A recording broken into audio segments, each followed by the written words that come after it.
want to welcome you to our presentation today called Keyboard Warrior, How to Ace Email Communication for Better Productivity.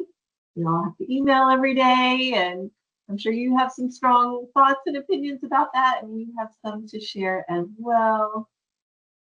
Just a reminder, if you're new here, we are the third branch in a suite of organizations owned by one woman named Marianne Harris.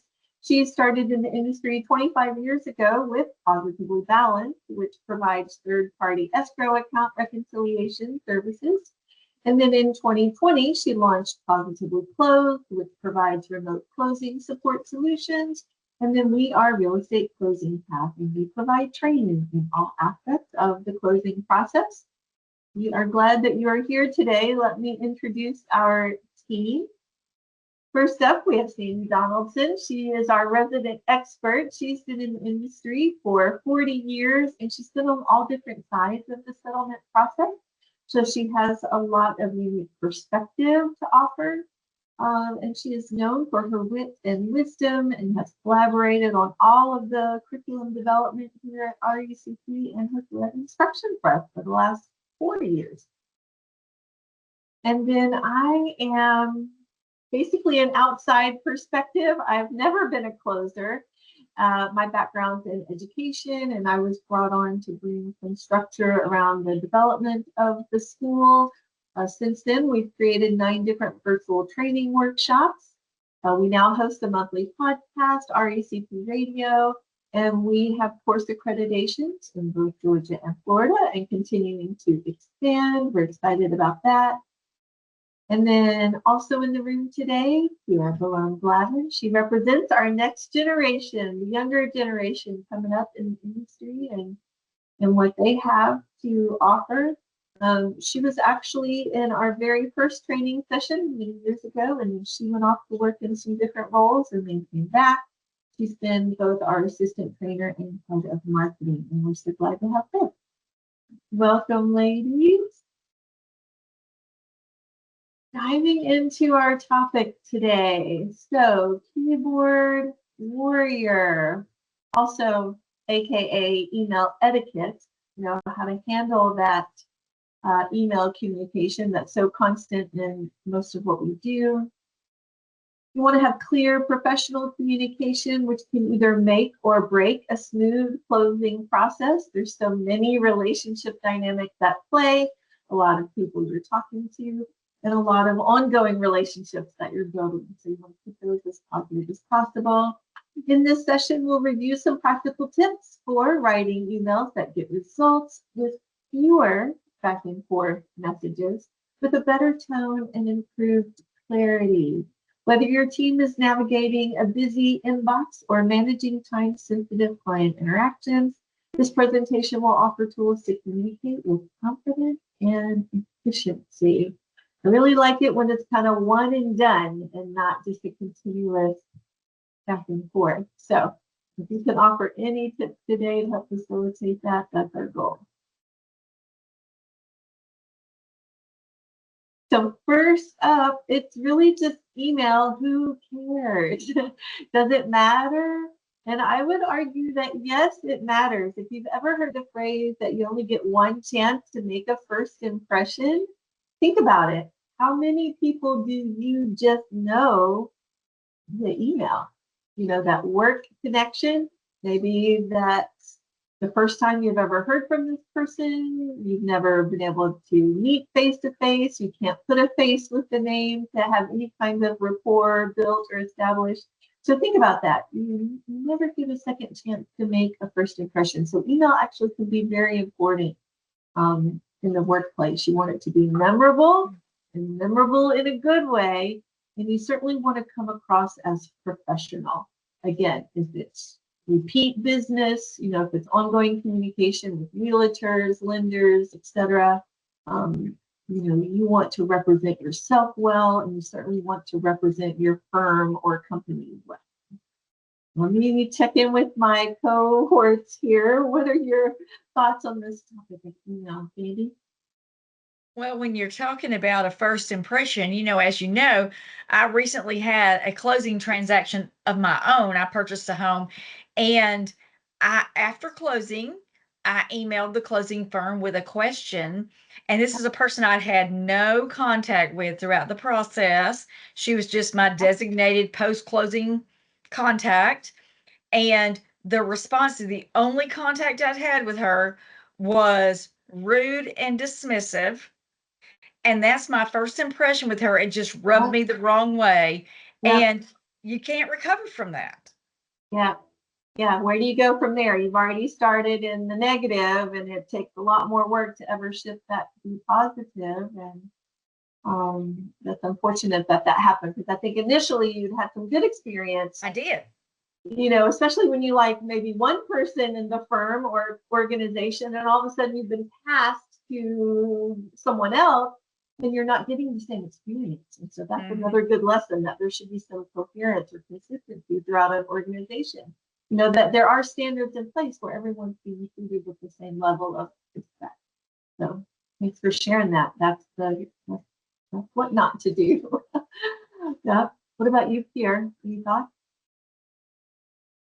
My advice is to always read it twice, because I often rattle off an email, get all of the thoughts out, and if I don't read over it again for typos or clarity, and I send it, it's usually a disaster 50% of the time. And that's not a great way to represent myself. So taking the extra 15 seconds to reread it really can prevent a lot of harm. Yes. I love that. It's so simple. Just read it again. You never know when you skipped a letter, you typed something wrong, maybe the email's wrong. I think I've shared a story recently where I was sending an email to a person with a very common name, and the email went to the wrong person with that very common name. And if I just paused, slowed down a little bit, so some random person got an email that they were not expecting. I still think it was a polite email, but just pausing to double check definitely goes a long way with having that professional, positive email interaction. So true. So pause, slow down, reread, especially with, it might be different when you're emailing internally, coworkers inside your organization, versus those external emails where it's even more important. And yet when it's all email, you've got all, casual, friendly, coworker with, mixed in with potentially strangers, it takes an extra level of mindfulness to make sure you're really doing that well. Okay. So yes, email, important first connection. So here are some best practices that we suggest. Refer to someone by name to help create and establish that personal rapport. You really do want to focus on developing long-term relationships for networking. This person, maybe you have just heard from them once, or maybe it's the first time, but then lo and behold, you could be working with this person for the next 5+ years. Who knows? So you really need to have that perspective in mind, that this is not just a one-time email. You just never know the extensive, networking potential or ramifications that could come from, a response. So I know Sandy's going to have some stories about this. What do you want to share? Well, what I was just going to say, when you refer to somebody by name, I spell my name a bit unusually. So you have to think about this, because my name, the way it is spelled, is in my email. And then when people address me in the body of the email, they spell it incorrectly. Yes. And I'm going, you just typed it up here in the email address. And so if we're going to refer to them by name, make sure we refer to them by the right name. Spell the name correctly. Yeah. Spell their name, because we're as you said, trying to build a relationship with them, and we're trying to get them to understand that we care, right? And so if you care to have a relationship with me, spell my name correctly. Pierre, I'm sure you've seen that a million times too. And Janis, you spell your name a little bit unusually too. So, it's in our email, right? But then sometimes in the body of the email, they'll say Sandi and spell it differently than I spell. And I'm like, or you're not paying attention. It Yeah. says to me that you don't care about me, Yeah. and also that you don't pay attention to details. Yeah, such an important part of this industry, right? That attention to detail matters. So if you miss this simple step, what else have you potentially missed? You know, and it is about building that trust, that you are presenting yourself as a professional. And I think that's kind of a 101, you know, basic first step of, you know, not only mentioning someone by name, spelling someone's name correctly, you know, keeps it personal, keeps it positive. Let me check in with Pierre. You have a story to share? Similarly to Sandy, obviously I get a lot of misspellings of my name, but a lot of people, when I'm emailing them or they're emailing me for the first time before they see my email signature with my photo, they assume that I'm a man because I have a name that is traditionally masculine. So, you know, I often get emails addressed to Mr. Pierre. It feels like somebody didn't take the time to look you up. You know, it goes back to grade school. How would you feel if it was done to you? If somebody misspelled your name, it makes you feel like, oh, well, you don't really care, or this is a relationship that you don't want to foster. Yeah, yeah, yeah. The time and attention to detail wasn't given to promote, you know, accuracy, and so you feel that you're not important enough for it just to be correct, you know. So it's a simple step. So mention names and then the right name. All right, another best practice, again, seems so basic, and yet we've seen a lot in our industry where not everyone can follow up with this simple tip. Respond in a timely manner, generally 24 to 48 hours, a day or two, even if it's just a quick receive. I'll try to get back to you by Friday or next week. Give me till next Monday and I'll get back to you. Some kind of acknowledgement so they don't wonder if it went to the right email, did it land in a junk folder? Again, you want to avoid this kind of professional ghosting, which can come back to haunt you. Again, these can be long-term, potentially long-term relationships, and so you really want it to be off to a good start as much as possible. Any other thoughts on this one? I was just going to say, as you know, I don't leave the office without responding to every single email in my inbox every day that I work. And the response, as you said, Janice, might be received, thanks, or let me check on that and get back with you tomorrow.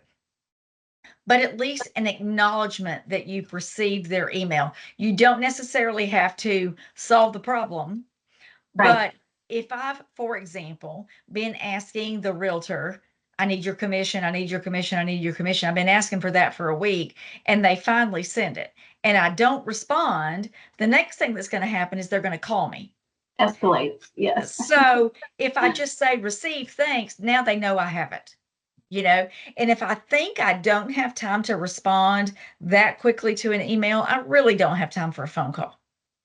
Yeah. So, you know, we're trying to, again, you know, as technology progresses, and I say progresses, you know, um, it's supposed to make life easier for us, right? So that we don't have to pick up the telephone every time. We don't have to dial on the rotary phone and we don't have to leave a message on an answering machine, you know, all of that.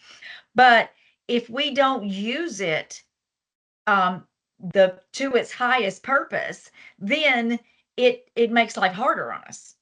Yeah. It only makes it worse.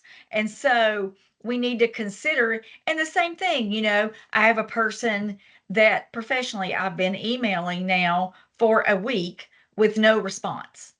So I'm like, and it's really not like this person to not respond. So are you on vacation? Are you in the hospital? I mean, why are you not? Do you just get tired of me emailing you? You go, I'm not going to email her anymore. Or I don't know why this It person's becomes not. a mystery. Yeah. And so Yeah. it makes me hesitant to call because now I think, do you not even want to take my phone call? You know, and so it's just good practice. And we know from the get-go in the settlement industry, from the time that contract is signed, the clock starts ticking. So we might not have 2 or 3 days to wait on a response. Yeah. You know, we need to let them know, I don't have an answer for you yet, but I'm working on that. I'm working with the Yes. lender on that, or I'm working with the seller trying to clear this title issue, or, you know, just an update sometimes. Quick response can go a long way. So Right. true. What about you, Pierre? Any thoughts on this? I think in this industry specifically, it can get very overwhelming with the volume of emails that we receive, especially in the closing office. So it can get overwhelming to respond to all of them. So my best tip is to utilize the folder function in your email to sort out what needs to be replied to, what is, my title searches. I don't need to reply to those. I'm going to put those in a separate folder. Documents that are coming in that I don't need to reply that I received. And here's everybody that I need to actually touch and let them know that I've received that document or I'm working on it. So then our brain doesn't get so overwhelmed with like, there's 200 emails sitting here. We can narrow it down. Here are the 25 that really need my attention, and here are the 10 that actually need work on them. Yeah, that's such a good tip and important to come up with your own organization strategy, whatever that's going to look like.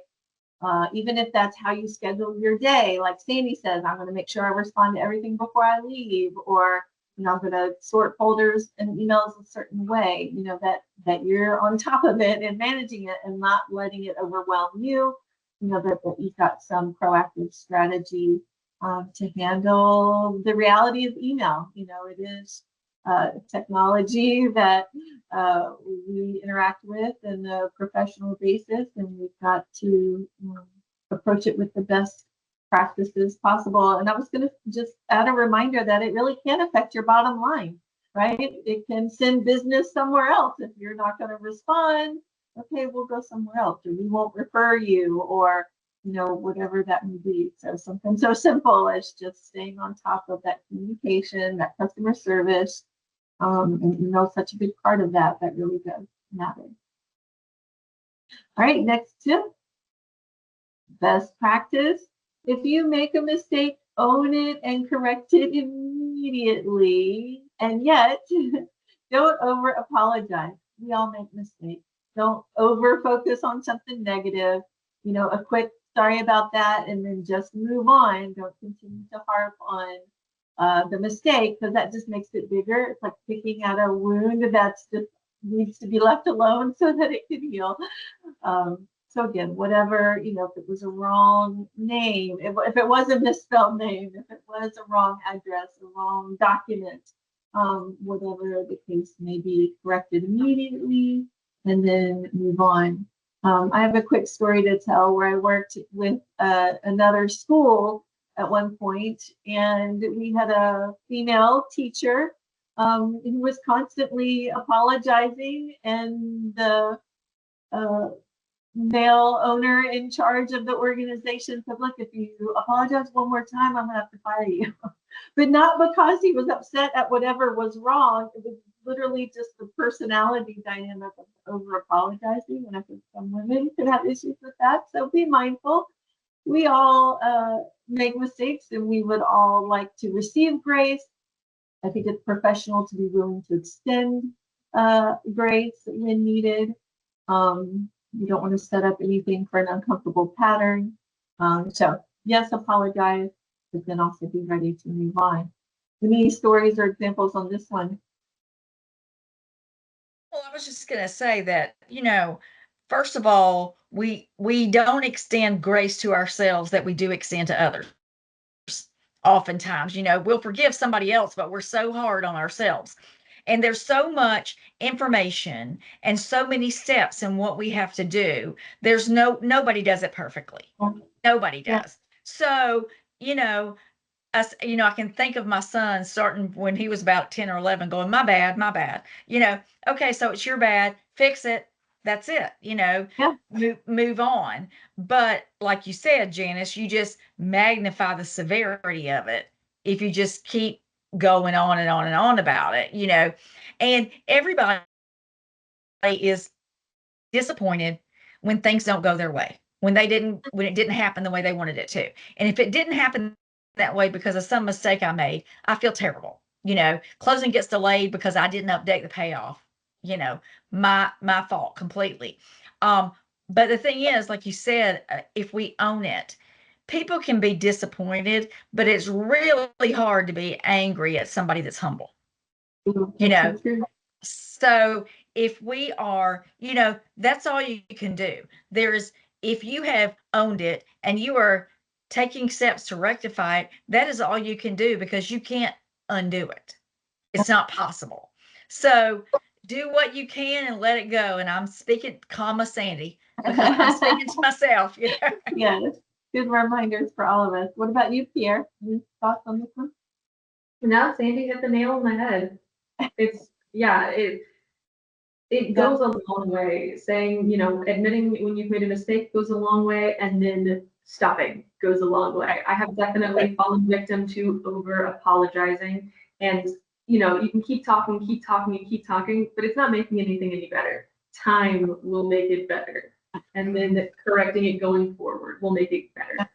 Yeah, I think it's important to remember too. It's not if the mistake will happen, it's when. Right? We all know. And so again, there's grace for that. And then I was thinking of another analogy that we'll use sometimes. Anyone could be a really great juggler, and right, there's a lot of multitasking and juggling of projects and files and contracts in this industry. So you could be an amazing juggler with 10 balls or plates in the air, but it's almost impossible for anyone to be doing 20. Right?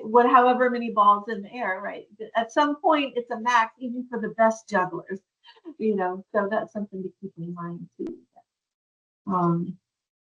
Everyone's dealing with high volume or a lot of stress, or both personal and professional issues going on at the same time. So,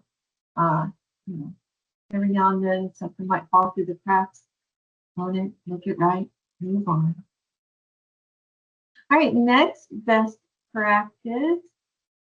So this one says keep it short, no more than a paragraph. If you need to say more, pick up the phone. So this is also kind of just to avoid kind of a mental overwhelm. If you've ever logged in and seen an email that's like 5 paragraphs long and you're like, oh no, like you're already maybe predispositioned to think there's a problem. This is going to require, some brain space I might not have at the moment. And so it could be, difficult to even begin to read something that just even visually looks overwhelming. So keep it short. What are your thoughts on this, Andy? Well, I guarantee it's funny because I tell my husband all the time, if I'm looking at like a social media post and I have to click on more to see the whole thing, then I'm not reading it because that's too much. That's too much. A video that's more than a couple minutes long, no, I'm not watching that, And I realize that we do encounter problems that are complex sometimes. And it's going to be hard to convey the nuances of things in an email. You need to be talking to whatever the other party is. But also, when you're having that, email is a one-way communication. When you're having that two-way communication, a conversation, you might be able to brainstorm a solution that you didn't think of. And so, again, when it's long, you might just say, listen, we have a title issue. When's a good time for you to chat about this? Yes. And so we get with the seller and their agent and we brainstorm some solutions, or we find out. But also, I'm covering my bases. So I didn't just send the seller in an email and there's a question about, well, Sandy said, no, that's not what I said. Yeah. So now I've got a witness, because I'm having a conversation. So sometimes we just have to remember that, the whole process is adversarial by nature. And so we want to minimize that as much as we can. And again, it's not our crisis. It might be a crisis, but it's not my personal crisis. So I need to be level and calm and have a conversation with, here are the things, I know this is upsetting to you, but it is resolvable. And here are the options that we have. Period. That's good. Yep. Sometimes short, direct, to the point, and if more needs to be said, I like how you said to schedule a follow-up. Is there a time that we can call to discuss? And that's also respecting someone's time with a phone call. You know, Sure. I've gotten to where I prefer to even plan a call, not just randomly pick up and call. And then, you know, there's so many spam phone calls and, you know, that come through. So even just trying to get someone on the phone can be its own unique challenge. But as far as the email, you know, definitely keeping it short and to the point. I think it's you have a better chance of having someone's full attention versus someone maybe getting lost, you know, being something important getting lost in the shuffle. Here, do you want to say something? I think the longer an email gets, the more issues we run into with tone. It's really hard to convey tone over email. And so when we get this chunky 3-paragraph email, it's hard to tell what the intention was. Is this person a little bit angry? Is this person just being really thorough and trying to give me all the information? So a phone call really would clarify that. I was just trying to give you all the information. It's not, you know, this isn't an adversarial interaction. But I might read it that way if I'm receiving, you know, super long, drawn out email. It can kind of come across as rambly or, a little bit intense. Yeah, you know, if someone's, you know, there's that fine line of something sounding professional, and so it's maybe very neutral, just matter of fact, versus cold or distant or angry. You know, could there be a bit of a passive aggressive, you know, tone? You don't know. And yes, to help mitigate that, there really are times when you need the paper trail of an email, but then sometimes it's better to get on the phone to collaborate, as Sandy said. And I really appreciated your insight on that. Might be able to brainstorm and troubleshoot something. I wanted to add one thing with regard to that. Sometimes if you do come to a resolution on the phone, I have often asked, could you shoot that over to me in an email so that I have it in writing? Absolutely. You know, and because again, if a tree falls in the forest and no one's there to hear it, did it happen? Well, if it's not in writing in our business, did it happen? No, you know, and so, you know, we may have a conversation, and just like we have our staff meetings, and then Janice sends us the summary of here are the things we talked about and here are the assignments, so that we're all clear on that, and now it's in writing. And so if we come to a resolution in that conversation, I've many times said, great, I appreciate that you're going to A, B, or C, whatever it is. Would you shoot that over to me in an email? So I don't forget. Yeah. You know, that's what I used to say. So I remember what our conversation was, you know. Yeah. Never hurts to follow up, never hurts to double check, certainly never hurts to verify, you know, did I hear what you hear, to mirror back. We use this in relationship skills, to mirror back what you've heard. And so to mirror in an email, if it's just been verbally discussed, and then you're getting different pathways, you're getting the visual, you're getting auditory, and that just helps to lock it in. And last tip here, you know when to pick up the phone, you know, when should you shift from email to perhaps a phone call? Because a lot of people do see that as escalating, you know, something, you know, might be maybe more of an issue. So here are our suggestions. If you know it's going to be a long conversation where there really needs to be some extended collaboration, instead of having 10 or 20 emails back and forth, you know, maybe a 10-20-minute phone call is better than that kind of ping pong email. Or if you know it's a potentially difficult conversation, maybe you are delivering bad news or something that could require more time or more money, some kind of obstacle or hurdle that someone didn't see coming. Or just even if it's some kind of important conversation, like, hey, there's a really important, you know, date, timeline, account information, you know, whatever that may be, something needs to be verified or double checked. Long, difficult, or important conversation, maybe follow up then with that phone call. And then our final reminder, I love this meme. Dance like no one is watching, the text and email like it will be read in court one day.